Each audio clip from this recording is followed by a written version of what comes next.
Bismillahirrahmanirrahim. Assalamualaikum warahmatullahi wabarakatuh.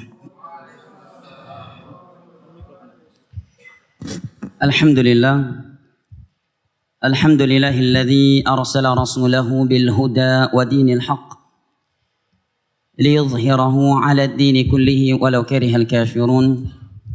ولو كره المشركون وأشهد أن لا إله إلا الله وحده لا شريك له إقرارا به وتوحيدا وأشهد أن محمدا عبده ورسوله صلى الله عليه وعلى آله وصحبه وسلم تسليما كثيرا أما بعد. Puji dan syukur senantiasa kita panjatkan kehadirat Allah Jalla wa Ala yang telah berfirman, wa in ta'uddu ni'matallahi la tuhsuha innal insana ladzalumun kafar. Dan kalaulah kalian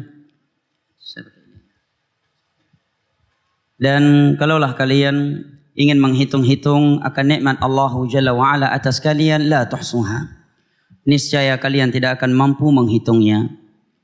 Innal insana ladzalumun kafar, sesungguhnya manusia itu pelaku kezaliman dan kekufuran. Alhamdulillah, pada malam yang cerah ini, yang semoga Allah Jalla wa'ala memberkahinya atas kita, berkah nikmat kesehatan, kesempatan dan hidayah taufik darinya, kita dapat berkumpul, bertemu dan bertatap wajah di rumahnya yang mulia ini, di atas undang dasar kita, radina billahi rabba wa bil islami dina wa bi Muhammadin sallallahu alaihi wasallam nabiyyan wa rasula. Maka kita memohon kepadanya bi asma'ihil husna wa sifatihil ula wa bismihil a'zam alladhi idza su'ila bihi ajab, sebagaimana ia telah mengumpulkan kita saat ini di rumahnya yang agung ini, pada kegiatan yang mulia ini, di majelis yang mulia ini, yang merupakan raudhatun min riyadhil jannah, salah satu dari taman syurga majelis ilmu agama, agar kembali mengumpulkan kita di dalam syurga firdausnya ma'an nabiyyin was-siddiqin wasyuhada'i was-salihin wa hasuna ulaika rafiqa di hari kiamat kelak. Amin ya rabbal alamin. Salawat beserta salam senantiasa kita sanjung sajikan kepada Nabi besar kita, keluarga dan segenap sahabat-sahabat beliau ridwanullahi alaihim ajma'in, yang telah bersabda, wa man salaka tariqan yaltamisu fihi ilma sahalallahu lahu bihi tariqan ila al-jannah wa ma jatama'a qaumun fi baitin min buyutillah yatluna kitaballah wa yatadarasunahu fima bainahum illa nazalat alaihimus sakinah wa ghasyiyatuhumur rahmah wa haffathumul malaikah wa dzakarahumullahu fi man 'indah. Dan barang siapa yang menempuh sebuah perjalanan dalam rangka menuntut ilmu agama, niscaya Allah akan mudahkan baginya jalan menuju syurga. Dan tidaklah ada sebagian manusia berkumpul di rumah Allah mengkaji agama Allah sesama mereka, melainkan akan turun untuk mereka as-sakinah, ketenangan ilahi. Wa ghasyiyatuhumur rahmah, tercurahkan kepada mereka rahmat. Wa haffathumul malaikah, malaikat-malaikat Allah ikut duduk meliputi mereka.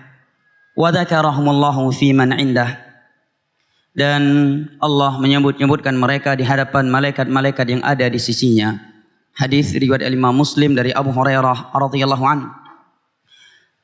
Dan kita juga memohon kepada Allah Jalla wa Ala agar menjadikan kita dari hamba-hamba yang telah Ia firmankan di dalam hadis qudsi yang berbunyi, wajabat mahabbati lil mutahabbina fiyya wal mutajalisina fiyya wal mutazawirina fiyya wal mutabadzilina fiyya. Sungguh telah wajib, telah pasti kecintaanku untuk mereka, orang-orang yang saling cinta mencintai sesama mereka karenaku. Mereka saling duduk sesama mereka karenaku.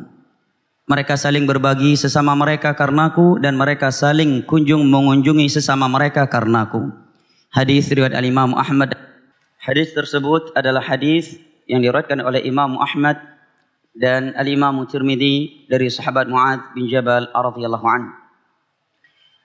Ikhwani al-kiram wa akhwati al-karimat, jamaah, ibu bapak, saudara dan saudari yang saya cintai dan saya muliakan, rahimani wa rahimakumullah. Merupakan salah satu dari prinsip di dalam agama kita yang mulia ini, agama Islam, adalah at-ta'awun 'alal birri wat taqwa, dengan menegakkan al-amr bil ma'ruf wan nahyi 'anil munkar di antara kita. Allah Jalla wa Ala berfirman di dalam surat Ali Imran atau di dalam surat At-Taubah, wal mu'minuna wal mu'minatu ba'dhum awliya'u ba'd ya'muruna bil ma'ruf wa yanhauna 'anil munkar. Kaum mukminin dan kaum mukminat itu saling berloyalitas di antara mereka. Siapa mereka? Kata Allah Jalla wa Ala, ya'muruna bil ma'ruf wa yanhauna 'anil munkar. Yaitu mereka orang-orang yang saling mengajak kepada hal yang ma'ruf dan saling mencegah dari hal yang munkar. Di dalam sebuah hadis yang diriwayatkan oleh Imam Muslim dari Jarir bin Abdullah Al-Bajali radhiyallahu an, beliau menyatakan bay'ana Rasulullah sallallahu alaihi wasallam ala iqamis shalah wa ita'iz zakah wan nushi likulli muslim. Kami telah membaiat Rasulullah sallallahu alaihi wasallam untuk senantiasa menegakkan salat, menunaikan zakat dan memberi nasihat untuk setiap muslim. Juga diriwayatkan oleh Imam Muslim dari Abu Hurairah radhiyallahu an bahwa Nabi sallallahu alaihi wasallam bersabda, haqqul muslim 'alal muslim sit. Hak seorang muslim atas muslim lainnya yang harus ia tunaikan ada 6. Di antaranya kata Nabi sallallahu alaihi wasallam adalah idastansahaka fansahhu. Apabila dia meminta kepadamu untuk memberikannya nasihat, maka berikanlah kepadanya nasihat. Beranjak dari beberapa ayat dan hadis di atas, maka insyaallah taala pada kesempatan kali ini kita saling memberi nasihat di antara kita sebagai bentuk perealisasian terhadap beberapa ayat dan hadis di atas, bukan karena yang di hadapan antum lebih mulia dan lebih berilmu, hanya saja kali ini saya yang berada di hadapan antum dan juga karena Allah Jalla wa Ala masih sayang kepada saya sehingga tidak menciptakan maksiat yang kita lakukan ini memiliki bau atau aroma. Karena andai kata dosa yang kita lakukan ini memiliki bau, tentunya mungkin antum semua tidak akan mungkin mau duduk di majelis saya yang di rumahnya yang mulia ini. Jamaah ibu bapak, saudara dan saudari yang saya cintai dan hormati, rahimani wa rahimakumullah. Untuk materi di kesempatan kali ini saya ingin mengajak saudara sekalian untuk merenungi sebuah hadis Nabi sallallahu alaihi wasallam yang sangat mulia, dan mudah-mudahan banyak faedah dan hikmah yang dapat kita petik dari hadis tersebut. Yaitu hadis yang diriwayatkan oleh Imam Ahmad dan Al-Imam Ibnu Majah serta selain mereka berdua dengan sanad yang sahih dari sahabat Irbad bin Sariyah radhiyallahu anhu. Beliau menyatakan, wa'atana Rasulullah sallallahu alaihi wasallam mau'izatan wajilat minha al-qulub wa dharafat minha al-uyun. Faqulna ya Rasulullah, ka'annaha mau'idatu muwaddi' fa'awsina. Qala usikum bitaqwallah was-sam'i wat-ta'ah wa in ta'ammara 'alaikum 'abdun habashi. Fa innahu man ya'ish minkum ba'di fasayara ikhtilafan katsira. فعليكم بسنتي وسنة الخلفاء الراشدين المهديين عضوا عليها بالنواجذ وإياكم ومحدثات الأمور فإن كل محدثة بدعة وكل بدعة ضلالة وكل ضلالة في النار. Kata sahabat yang mulia Irbad bin Sariyah radhiyallahu anhu bahwa suatu ketika Rasulullah sallallahu alaihi wasallam menyampaikan sebuah mau'izah, sebuah wejangan, sebuah ceramah yang sangat mengena, membuat hati-hati kami bergetar dan membuat air mata kami berlinang. Di dalam riwayat yang lain disebutkan bahwa hal itu Nabi sampaikan setelah salat subuh. Begitu selesai salat subuh beliau langsung berdiri dan berceramah. Maka kata Irbad bin Sariyah radhiyallahu an, ketika kami mendengarnya hati-hati kami bergetar dan berlinanglah air mata kami. Dari ucapan sahabat yang mulia ini ada pelajaran yang penting untuk kita renungi bersama, yaitu bersihnya atau jujurnya mereka para sahabat Nabi di dalam beragama. Setiap kali mereka mendengar wejangan nasihat dari Al-Quran dan hadis, selalu mereka memperhadapkannya untuk diri mereka sendiri. Berbeda dengan kita. Terkadang ceramah sudah 2 jam, semua isi ceramah untuk orang lain, tidak ada yang untuk kita. Dari awal Ustadz berbicara sampai selesai, semuanya untuk orang lain, tidak ada yang untuk kita. Ya, dilepaskan satu ayat, lihat ke orang lain, ini dia nih kena, kau dengar tuh baik-baik. Ya, sampaikan satu hadis lagi ya, kau dengar tuh baik-baik. Di WA lagi kawan, kau dengar nggak tadi Ustadz bilang apa? Ya, 2 jam ceramah, semuanya untuk orang lain, tidak ada untuk kita. Semuanya untuk orang lain. Lihat ini para sahabat Nabi sallallahu alaihi wasallam. Orang-orang yang jujur di dalam beragama, orang-orang yang ikhlas, orang-orang yang berhati bersih.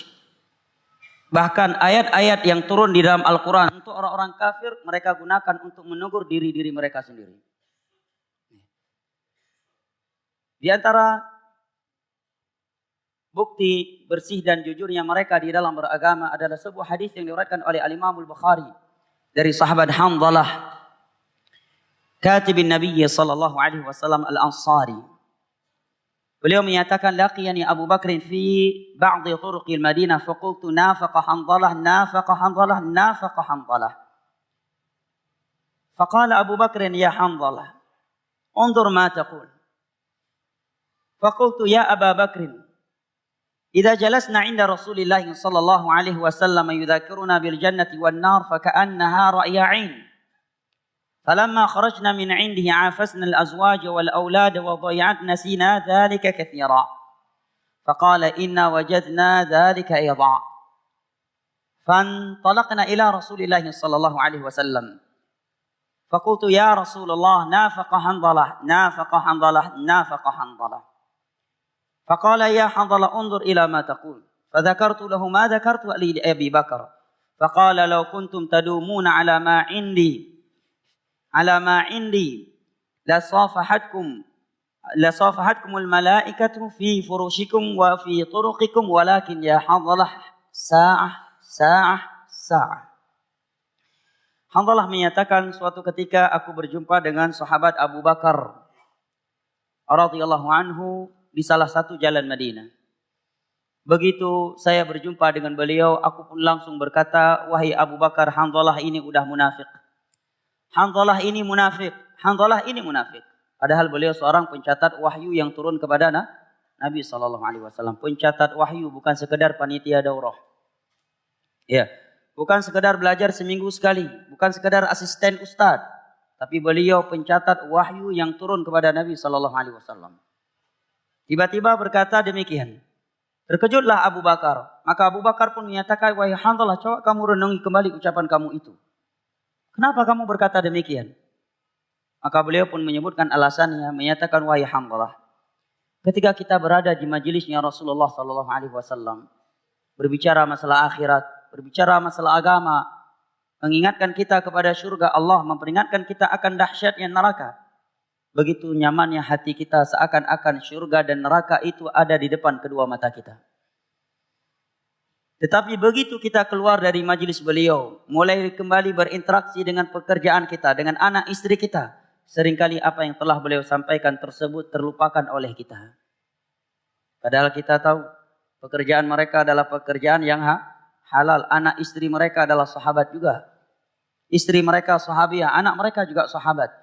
Pekerjaan mereka halal, lingkungan mereka adalah Rasulullah, Abu Bakar, Umar, Uthman, Ali dan sahabat-sahabat yang lainnya. Salat 5 waktunya mereka di dalam Masjid Nabawi, yang menjadi imam mereka adalah Nabi SAW. Tetapi mereka menuduh diri mereka ini munafik. Kok rasanya hati kita ini tidak sama dengan kondisi hati kita ketika berada di majelisnya Rasulullah SAW. Lalu bagaimana dengan kita? Istri kita bukan sahabat. Kita pun bukan sahabat Nabi. Bahkan kita semua belum ada satupun ayat dan hadis yang menyebutkan nama saya dan jamaah sekalian pasti masuk surga. Pasti selamat neraka. Pekerjaan sebagian kita masih ada yang haram atau sebagian yang halal tetapi bercampur dengan syubhat. Dia berada di lingkungan yang di situ bukanlah Abu Bakar, Umar, Uthman, Ali. Bahkan mungkin dia berada di sebuah lingkungan, dia maju ke depan, di depannya Abu Lahab, mundur ke belakang, di belakangnya Abu Jahal, maju ke kanan, di kanannya ada Abu Nawas, ke kirinya adik Abu Nawas. Tapi seringkali kita merasa kayaknya diri ini udah pasti mati husnul khatimah. Kita tidak pernah mengkhawatirkan kemunafikan terhadap diri kita. Lihat ini para sahabat Nabi SAW. Diriwayatkan oleh Al-Imam Al-Bukhari di dalam kitab sahihnya, bahwa Al-Imam Ibnu Abi Mulaikah rahimahullah ta'ala, seorang ulama tabi'in, beliau menyatakan, adraktu 30 min ashabin Nabi SAW kulluhum yakhafu ala nafsihi nifaq. Aku telah menemui, berjumpa dengan 30 sahabat Nabi SAW. semua mereka mengkhawatirkan kemunafikan terhadap dirinya. Maka sungguh benar apa yang dikatakan oleh Hasan al-Basri, seorang ulama tabi'in dari negeri Basrah. Kata beliau, ma aminahu illa munafiq, wa ma khafahu illa mu'min. Tidak ada yang merasa aman dari kemunafikan, dari su'ul khatimah, dari riya, kecuali dia seorang munafik. Dan tidaklah ada yang selalu mengkhawatirkan kemunafikan terhadap dirinya, melainkan dia mukmin sejati. Maka kata sahabat Hanzalah, kata sahabat Irbad bin Sariyah ketika Nabi menyampaikan wejangan tersebut, hati-hati kami bergetar. Hati-hati kami bergetar. Dan air mata kami berlinang. Pertanyaannya, kenapa mereka bisa menangis seperti itu ketika mendengar ayat dan hadis, sedangkan kita tidak? Jawabannya ada pada diri kita masing-masing. Jawabannya ada pada diri kita masing-masing. Andai kata kita jujur beragama dengan Allah, niscaya semua kita akan tahu jawabannya. Kenapa dia susah menangis? Kenapa dia susah takut kepada Allah? Kenapa hatinya tidak bergetar?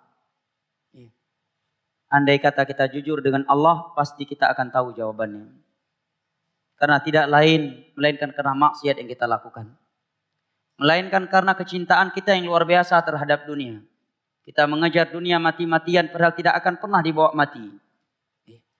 Karena niat kita yang kurang tulus, terkadang kita mendengar ceramah dengan niat-niat yang tidak baik. Dengan tujuan-tujuan yang kotor. Bahkan terkadang syaitan meniupkan bisikan agar kita berburuk sangka kepada orang yang sedang berceramah. Maka bagaimana ceramah itu akan bermanfaat, menggetarkan hati dan membuat air mata ini berlinang. Jamaah yang dimuliakan Allah, rahimani wa rahimakumullah. Mari kita simak ujangan yang disampaikan oleh Nabi SAW yang telah membuat hati para sahabatnya bergetar dan air mata mereka berlinang. Kata Irbad bin Sariyah, ketika kami merasa demikian, kami pun berkata kepada wahai Rasulullah, sepertinya ceramah kali ini adalah ceramah perpisahan. Karena cukup mengesankan. Para sahabat betul-betul terkesima. Betul-betul tersentuh dengan ceramah Nabi tersebut. Sehingga mereka menyangka bahwa seakan-akan itu adalah ceramah perpisahan. Seakan-akan Nabi akan meninggalkan mereka setelah itu. Maka kata Irbad bin Sariyah, kami pun berkata, wahai Rasulullah, fa'usina, berikan aku wasiat. Ini bukti lain, bukti yang kesekian dari bukti yang menunjukkan kejujuran dan keseriusan para sahabat Nabi dalam beragama. Padahal mereka sudah dengar wasiat, tapi masih minta, wahai Rasulullah, berikan kami wasiat. Demikianlah mereka para ulama zaman dahulu. Tidaklah mereka berjumpa dengan orang yang berilmu kecuali mereka meminta nasihat. Bahkan disebutkan di dalam beberapa athar bahwa di kalangan para sahabat Nabi dan juga tabi'in, ketika mereka saling berjumpa dan salah satunya ingin safar, mereka saling berpesan dengan kebaikan dengan membaca surat wal 'asr. Innal insana lafi khusr illa alladhina amanu wa 'amilus salihati wa tawasaw bil haqq wa tawasaw bis sabr. Sungguh indah jemaah. Ya. Ini mereka jemaah. Beda dengan sebagian kita. Ya, beda dengan sebagian penuntut ilmu agama zaman now ini. Atau jamaah pengajian zaman now ini. Apalagi yang generasi micin. Jumpa Ustaz sebentar, ngapain? Rupanya cekrek, mau selfie, bukan minta nasihat. Afwan Ustaz, cekrek, selfie. Ulama dahulu kalau jumpa ulama Afwan, Imam Malik, numpang selfie, cekrek. Enggak, minta nasihat mereka. Minta ayat, minta hadis. Minta mau'izah. Sebagian orang zaman sekarang, zaman now, kalau jumpa orang yang berilmu, jumpa ustaz, jumpa syekh, bukan nasihat yang dia minta. Enggak terlalu butuh nasihat. Yang paling penting cekreknya, selfie-nya yang paling penting. La haula wala quwwata illa billah. Lihat nih para sahabat Nabi. Fa'usina ya Rasulullah, wahai Rasulullah, berikan kami wasiat. Berikan kami pesan-pesan terakhir darimu. Maka Nabi pun berkata, usikum. Aku pesan kepada kalian. Berikut ini beberapa pesan Nabi untuk kita kaum muslimin. Di dalam ceramah beliau tersebut yang telah membuat hati para sahabat bergetar dan berlinangnya air mata mereka. Mari kita renungi bersama. Yang pertama kata Nabi SAW, usikum bitaqwallah. Aku wasiatkan kepada kalian untuk senantiasa bertakwa kepada Allah. Sebentar, sebelum kita mensyarah hadis ini, berapa menit lagi adzan? 10 menit lagi, Masya Allah. Gimana kita bicara 10 menit? Pada salat Ustaz Nur Ihsan. Taib. Maka Nabi SAW menyatakan, usikum bitaqwallah. Aku wasiatkan kepada kalian untuk senantiasa bertakwa kepada. Kalau memang orang tua yang nggak datang, boleh dipecahin mobil demi menyelamatkan nyawa. Bapak polisi mungkin bisa minta bantu. Pecahkan aja kunci kaca mobilnya untuk menyelamatkan nyawa. Ya, untuk menyelamatkan nyawa. Kaca mobil murah bisa dibeli. Ya, nanti kita tanggung, insyaallah. Ya, pecahkan aja kunci mobilnya, ambil anaknya, minta tolong ke bapak polisi demi menyelamatkan nyawa. Sudah? Taib, Masya Allah. Jazakallah khairan. Kata Nabi SAW, usikum bitaqwallah. Aku berpesan untuk kalian, aku wasiatkan kalian untuk senantiasa bertakwa kepada Allah. Jamaah yang dimuliakan Allah, takwa merupakan kunci surga. Allah berfirman, wa tilkal jannatul lati nurithu min ibadina man kana taqiyya. Itulah surga yang akan kami wariskan hanya kepada hamba-hamba kami yang bertakwa saja. Enggan bertakwa, maka maknanya adalah enggan masuk surga. Tidak mau bertakwa, maka maknanya adalah tidak mau masuk surga. Dan hanya orang yang bertakwa saja yang mampu melintasi as-sirat di hari kiamat, sebuah jembatan yang Allah bentangkan di atas neraka Jahannam. Lebih tipis daripada rambut, lebih tajam daripada pedang, yang di atasnya ada duri-duri yang akan menyambar siapa saja yang Allah perintahkan. Allah Jalla wa Ala berfirman dalam surat Maryam, wa in minkum illa wariduha kana ala rabbika hatman maqdiyya thumma nunajjil ladzina taqaw wa nadharu adh-dhalimina fiha jithiya. Tidaklah di antara kalian melainkan akan mendapatkan perintah untuk melewati as-sirat tersebut. Nabi menyebutkan sebagian mereka ada yang melewati secepat kilat, ada yang secepat mata memandang, ada yang secepat kuda, ada yang berkesulitan ketika jalan, dan ada yang tersungkur sehingga jatuh ke dalam neraka Jahannam yang ada di bawahnya. Di ujung jembatan Nabi menunggu kita. Setiap kali beliau melihat umatnya yang berkesulitan untuk melewati jembatan tersebut, Nabi berdoa, Rabbi salim salim. Ya Allah, selamatkan umatku ini, selamatkan umatku ini. Tetapi kata Nabi, tajri bihim a'maluhum, hanya amalan soleh mereka yang bisa menjadi sebab mereka bisa melintasi as-sirat tersebut. Maka Allah katakan, thumma nunajjil ladzina taqaw. Kemudian hanya orang-orang yang bertakwa saja yang akan kami sukseskan. Takwa merupakan sebab Allah mudahkan segala urusan kita. Takwa adalah jaminan solusi untuk setiap masalah. Ingat, takwa adalah jaminan solusi untuk setiap masalah. Saya ulangi, takwa adalah jaminan solusi untuk setiap masalah. Ya, dan takwa bukan jaminan untuk hidup tanpa masalah. Ingat itu. Takwa adalah jaminan solusi untuk setiap masalah. Ya, bukanlah jaminan untuk hidup tanpa masalah. Ingat ya, karena sebagian orang seakan-akan dia menyatakan bahwa takwa itu adalah jaminan untuk hidup tanpa masalah. Bukan. Tetapi yang benar, takwa itu adalah jaminan solusi untuk setiap masalah. Karena Allah tidak menyatakan takwa adalah jaminan untuk hidup tanpa masalah. Tetapi Allah menyatakan takwa itu adalah solusi untuk setiap masalah. Dan Allah berfirman, "Wa may yattaqillaha yaj'al lahu makhraja wa yarzuqhu min haitsu la yahtasib. Wa may yatawakkal 'ala Allahi fahuwa hasbuh. Innallaha balighu amrihi qad ja'ala Allahu likulli syai'in qadira." Dan barang siapa yang senantiasa bertakwa kepada Allah, niscaya Allah akan memberikannya jalan keluar. Jangan kita menggunakan akal kita yang sangat pendek dalam masalah takwa. Jangan kita gunakan kalkulasi dunia dalam masalah takwa. Karena sesungguhnya Ummu Habibah tidak pernah berpikir akan dipinang oleh Nabi SAW setelah ditinggal oleh suaminya. Karena saat itu Nabi ada di Madinah, Ummu Habibah seorang wanita janda yang telah ditinggalkan oleh suaminya berada di Ethiopia. Demikian juga Ummu Salamah yang sudah tua.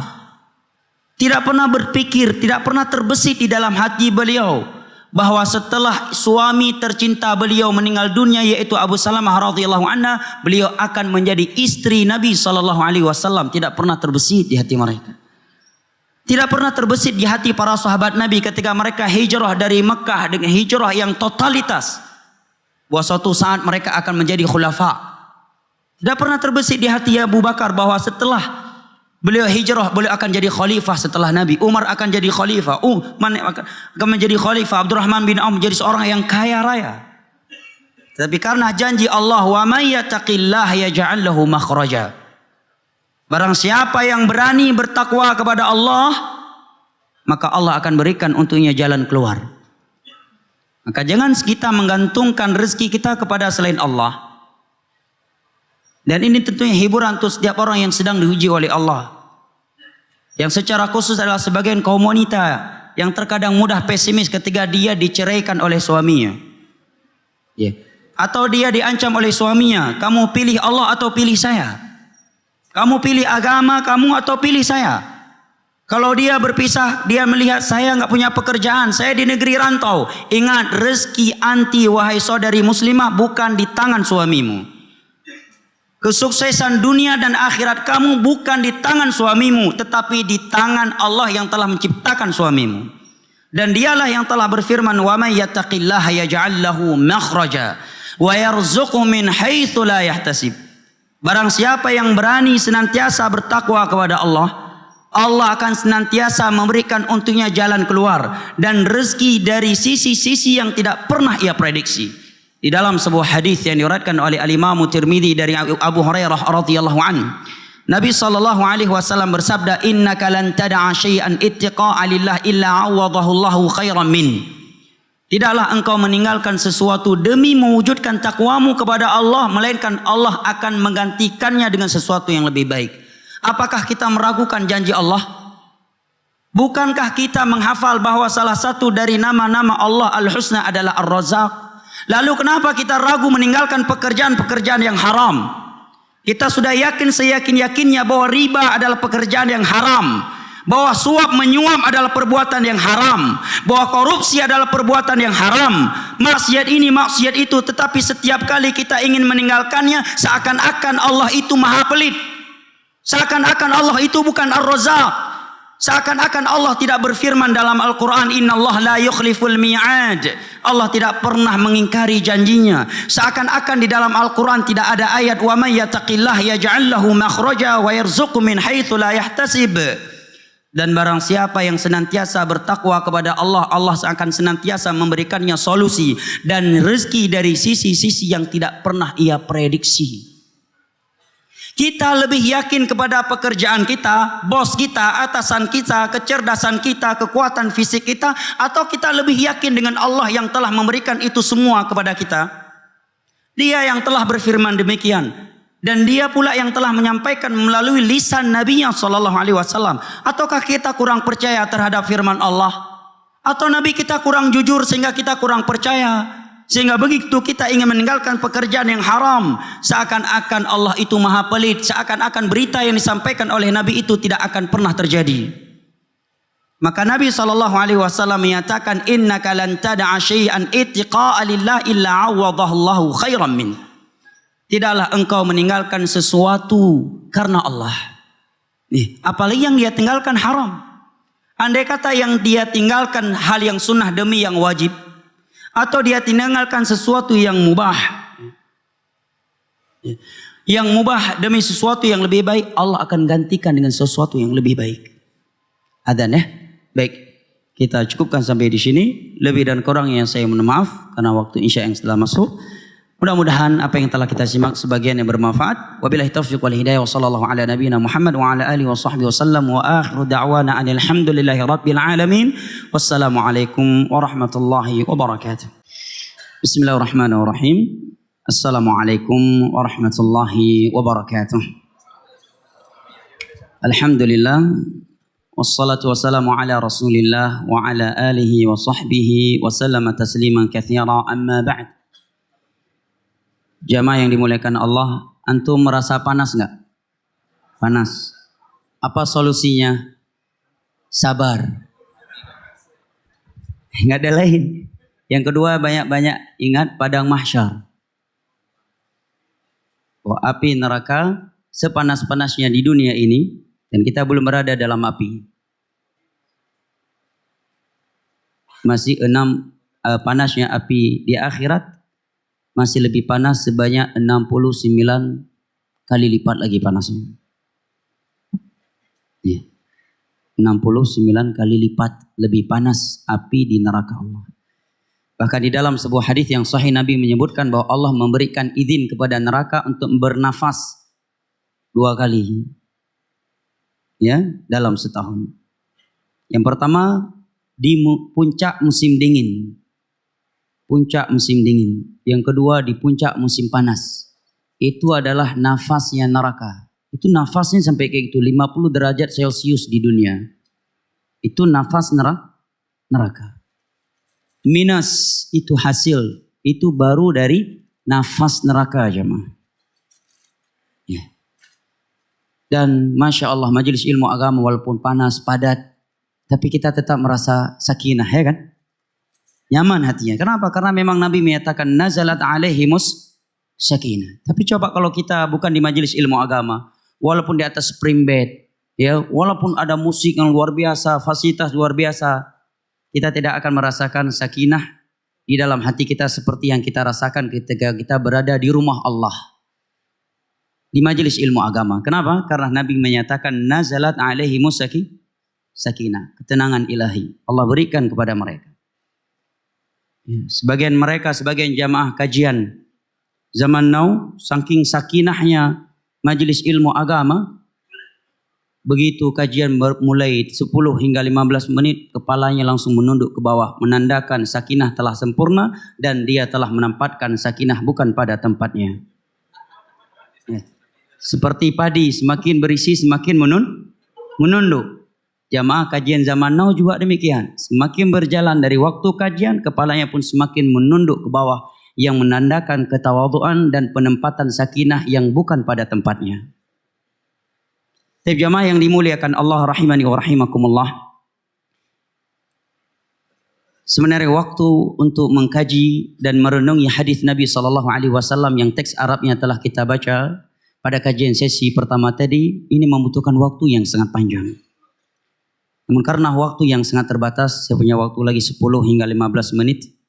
Dan juga karena guru kita insyaAllah ta'ala sesaat lagi akan memberikan kajian, maka insyaAllah ta'ala kita akan merenungi hadis ini dengan ringkas agar kita bisa beristifadah, menyimak kajian sama-sama dan mengambil faedah sama-sama secara seksama dari guru kita Ustaz Muhammad Nur Ihsani insyaallah taala.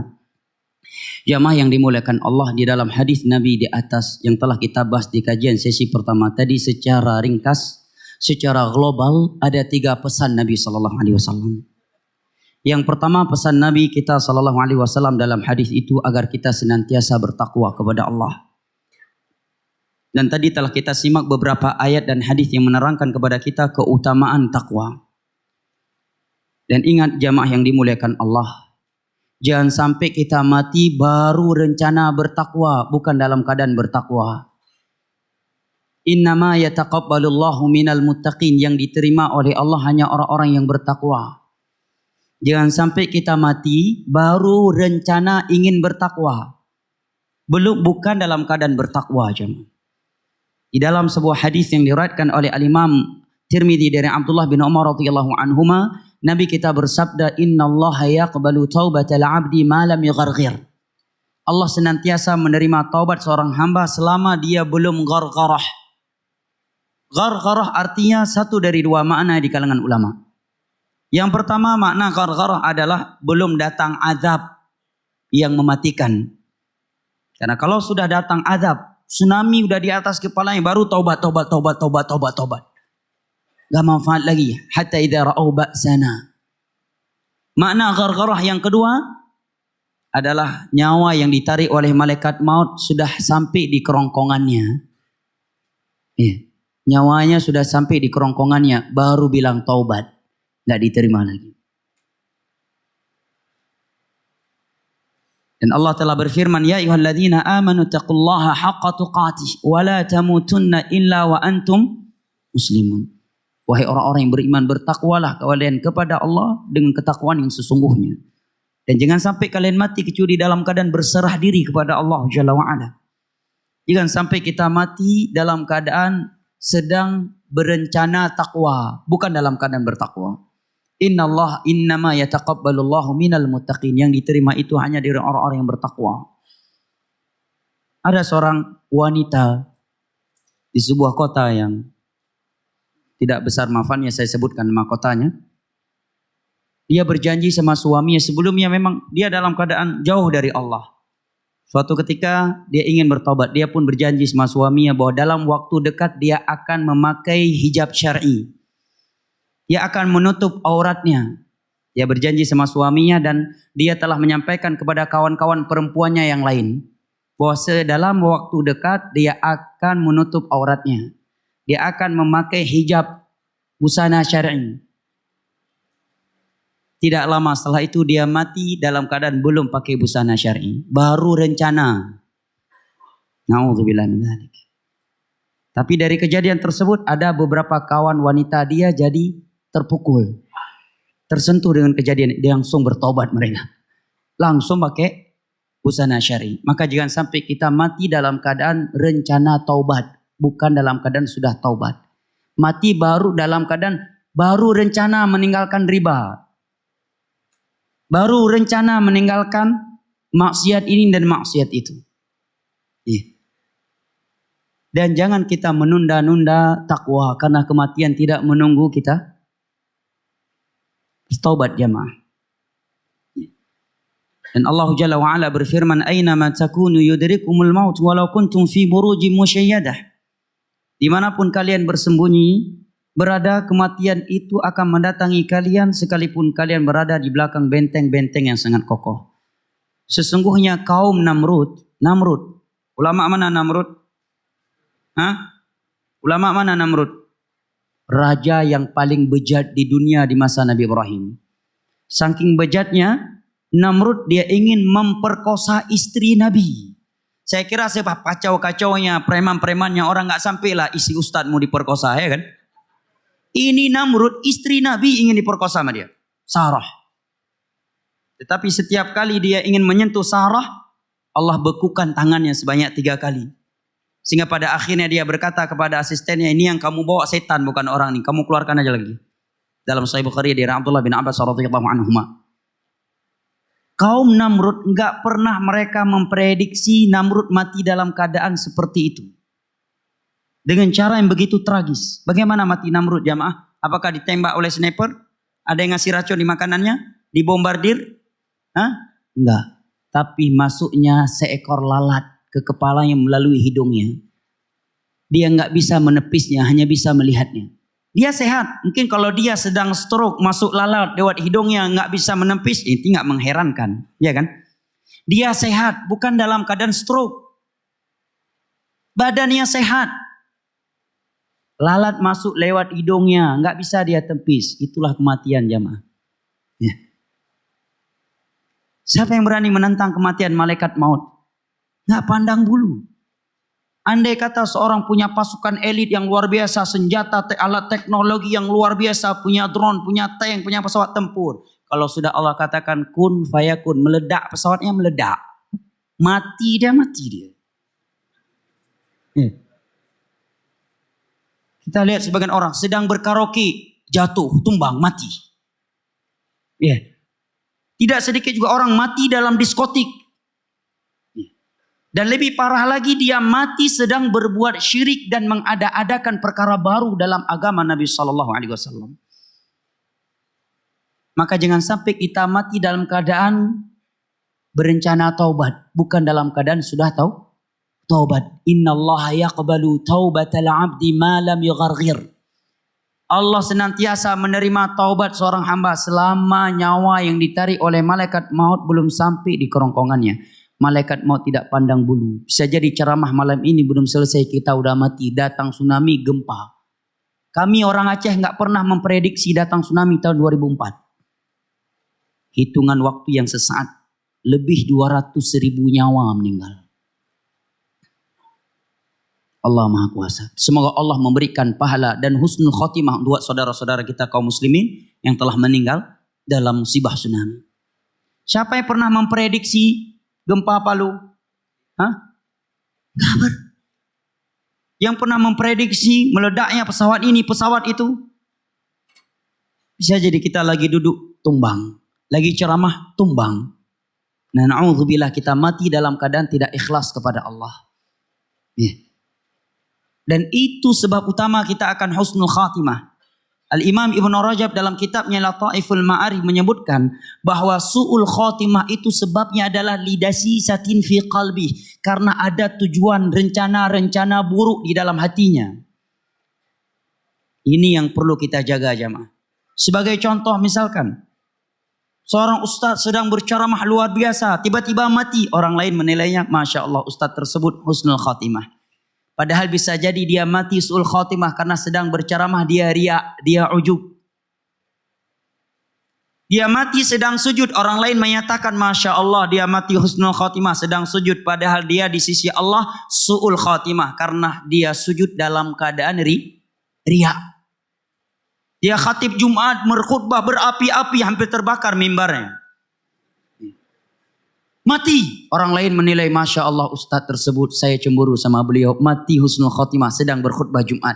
Padahal dia mati dalam keadaan su'ul khotimah di sisi Allah. Karena sedang berkhutbah. Di saat itu dia riya, dia ujub. Tidak ikhlas karena Allah subhanahu wa ta'ala ingin dipuji dan ingin disanjungi oleh manusia. Maka menjaga keikhlasan, ketakwaan antara kita dengan Allah itu amat penting. Makanya pesan Nabi, ittaqillaha haitsuma kunt. Tetaplah kamu takut kepada Allah, ikhlas kepada Allah, bertakwa kepada Allah dimanapun kamu berada. Jangan sampai kalau sedang di rumah Allah luar biasa takwanya. Seakan-akan surga dan neraka tertancap di depan kedua matanya. Begitu keluar dari masjid rupanya Abu Lahab. Ketika kita melihat dia di dalam masjid mengingatkan kita bagaimana sosoknya Abu Bakar, para sahabat Nabi dalam beribadah, kekhusyuan mereka, rasa takut mereka kepada Allah. Kalau kita lihat dia ketika sedang masjid. Begitu kita lihat dia di luar masjid, kita ingat Abu Lahab, Abu Jahal dan yang semisal dengannya. Karena tingkah laku dia di luar masjid. Seperti sebagian wanita. Sikap mereka seakan-akan Allah melihat dia hanya ketika dia berada di dalam masjid. Dan bahwa kalau dia sudah keluar dari masjid Allah tidak mampu lagi melihat dia. Apa buktinya? Buktinya ketika di dalam masjid dia tutup auratnya. Tutup semua, nampak wajah, hanya tangan. Begitu di luar masjid, Masya Allah. Orang banyak lelaki sampai ketabrak tembok gara-gara dia. Mengumbar auratnya. Ini kesannya kan seakan-akan Allah hanya melihat dia ketika dia berada di dalam masjid. Seakan-akan Allah tidak melihat lagi kalau dia sudah di luar masjid. Seakan-akan kematian itu hanya ketika kita berada di dalam masjid. Padahal bisa jadi begitu kita mau melakukan maksiat, kematian datang. Datang kematian, dia sedang berada di atas perut seorang wanita penzina. Kematian datang, dia dalam diskotik sedang nge-show. Kematian datang, dia sedang transaksi riba. Kematian datang, dia sedang menerima uang suap. Kematian datang, dia sedang menyusun rencana untuk menumpahkan darah orang lain, mengambil harta orang lain, atau sedang membunuh karakter orang lain. Sedang menulis tulisan-tulisan yang isinya pembunuhan karakter orang lain, yang isinya hoax, yang isinya provokasi, mati dalam keadaan seperti itu. La yadkhulul jannata namam. Orang yang suka melakukan fitnah provokasi tidak akan masuk surga. Maka perlu kita jaga ketakwaan kita jamaah. Saking pentingnya takwa itu Nabi berdoa kepada Allah, Allahumma ati nafsi taqwaha wa zakkiha anta khairu man zakkaha. Anta waliyuha wa maulaha. Ya Allah berikan ketakwaan untuk hatiku. Hati jemaah. Karena sumber dasar takwa adalah ini. At-taqwa hahuna, at-taqwa hahuna, at-taqwa hahuna. 3 kali Nabi ulang-ulangi. Wa zakiha anta khairum man zahak. Sucikan hati ini ya Allah. Engkau sebaik-baik zat yang mensucikannya. Banyak ayat dalam Al-Quran dan hadis-hadis Nabi SAW serta ucapan ulama salaf yang berbicara tentang takwa. Lantas apa itu takwa?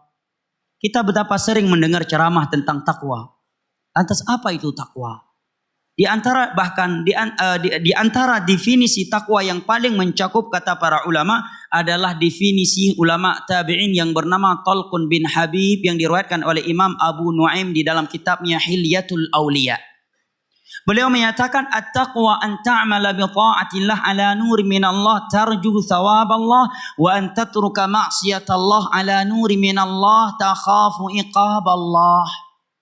Taqwa itu adalah engkau melakukan ketaatan kepada Allah atas bimbingan ilmu agama, bukan ikut-ikutan. Bukan karena saya lihat ustadz begitu, saya lihat syekh ini begitu, enggak, karena dasar ilmu.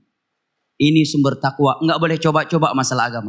Enggak bisa saya coba dulu lah, kalau benar alhamdulillah. Kalau salah, yang benar tempatnya di surga. Kalau yang salah mungkin enggak di surga. Enggak di surga. Di neraka enggak juga. Jadi di mana? Di tempat kebingungan.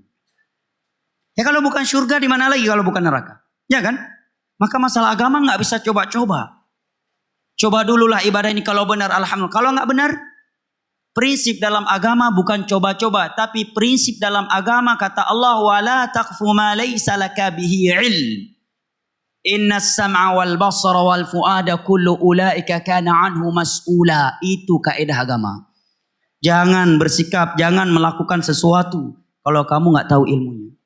Pelajari dulu mana dalilnya dari Al-Qur'an, mana hadisnya. Oh saya bukan ustaz enggak tahu, tanya fas'alu ahla dzikri in kuntum la ta'lamun. Tanya minta dalilnya di kitab apa. Udah tahu amalkan. Ya. Nggak bisa coba-coba dulu. Karena kata Nabi, man amila amalan laisa alaihi amruna fahuwa rad. Barang siapa yang melakukan suatu ibadah yang tidak sesuai dengan tuntunan kami dari 5 sisi. As-sababiyah sebabnya. Al-makaniyah waktu tempatnya. Az-zamaniyah waktunya. Al-adadiyah jumlahnya. Al-kaifiyah. Yang kelima dari sisi caranya. Kata Nabi, barang siapa yang melakukan suatu ibadah, amalan, apakah sholat, puasa, haji, umrah, ya zikir, kalau tidak sesuai dengan tuntunan kami, itu amalan tertolak.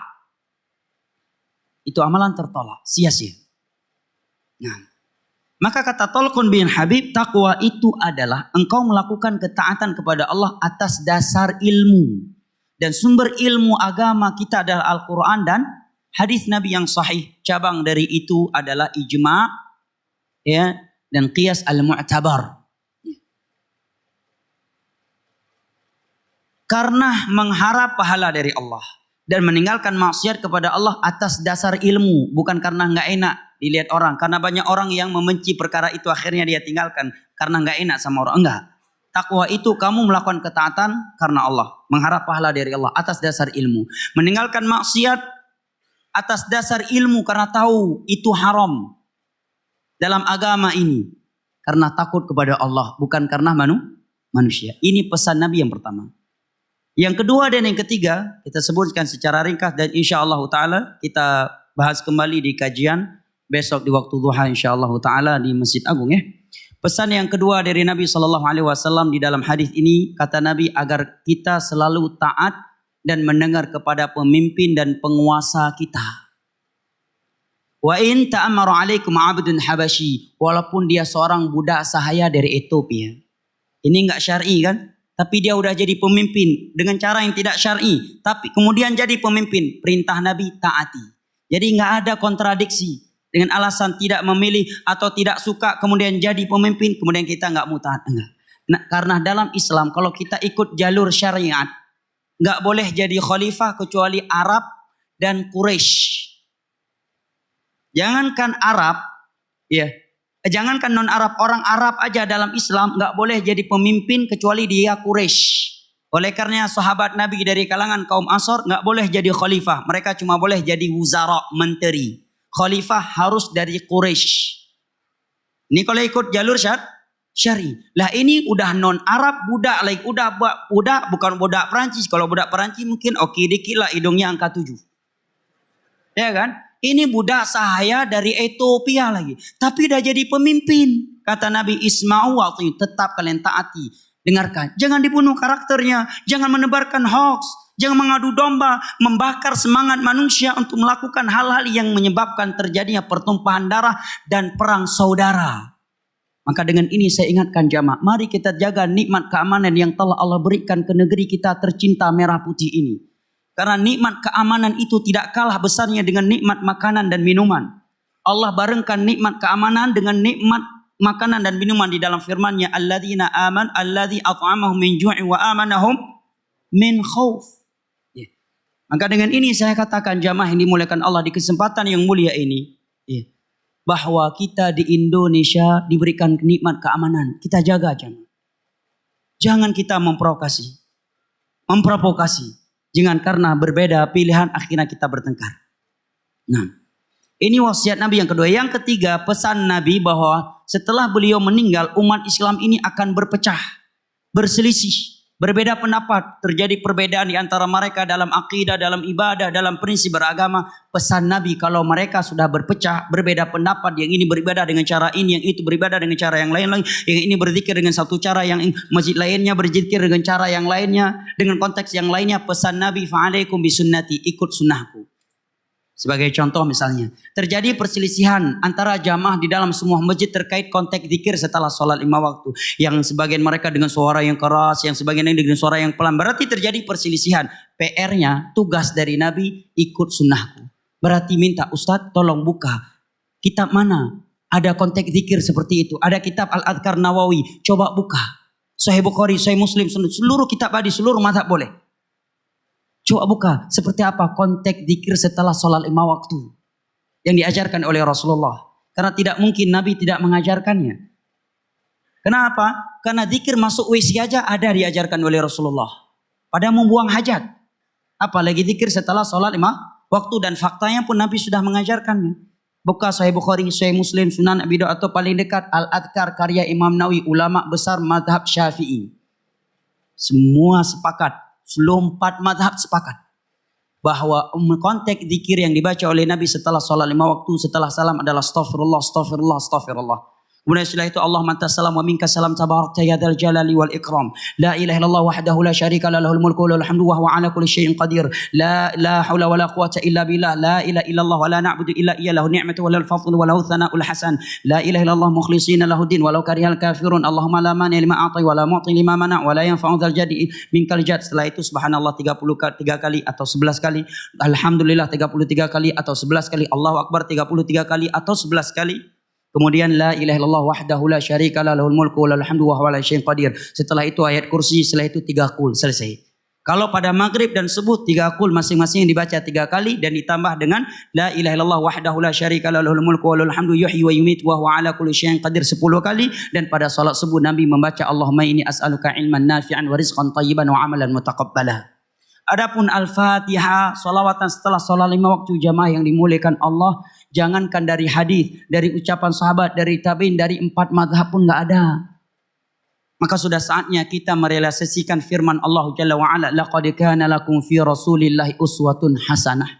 Sudah ada suri toladan yang baik untuk kalian pada diri Rasulullah sallallahu alaihi wasallam. Bukankah akidah kita fa inna khairil hadi Muhammadin sallallahu alaihi wasallam? Sebaik-baik petunjuk adalah petunjuknya Rasulullah sallallahu alaihi wasallam. Apalah artinya kita menyatakan beliau utusan Allah, beliau habibuna, beliau syafi'una, beliau khaliluna, tetapi dalam masalah ibadah, dalam konteks zikir setelah sholat 5 waktu, kita lebih memilih konteks dari selain Nabi daripada konteks beliau. Kita kemanakan firman Allah, laqad kana lakum fi rasulillahi uswatun hasanah.